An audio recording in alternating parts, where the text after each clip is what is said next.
Ngayong araw, nasa SM Kawayan kami upang subukan ang bagong bukas na Puffy Souffle Pancake. At yan nga, nakapila na ako at makikita nyo naman ang haba ng pila ngayon dahil ito ay bagong bukas lamang. Ito ang kanilang menu. Talaga namang nakakatuwa panoorin kung paano nila ito ginagawa dahil sa harapan mo mismo ito niluluto at talaga namang may entertain ka. Ayan na nga, nilalagay na nila ang mga toppings at flavor. Umorder nga pala kami ng isa sa kanilang bestseller, ang Biscoff Cheesecake at Oreo Cheesecake. Taste test, una nating titikman ay itong Biscoff Cheesecake.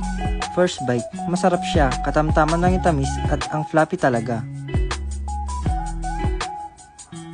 Second bite ay itong Oreo Cheesecake. Masarap siya pero mas nagustuhan ko itong bestseller nila, ang Biscoff Cheesecake. At ang sumunod naman na tumikim ay ang aking asawa. Nagustuhan niya naman daw itong dalawa naming in-order.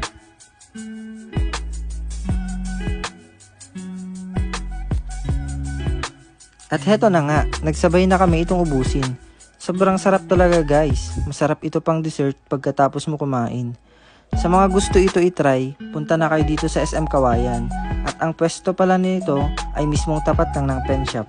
At yan nga, on the way na kami sa terminal para umuwi. Salamat sa panonood. Paalam!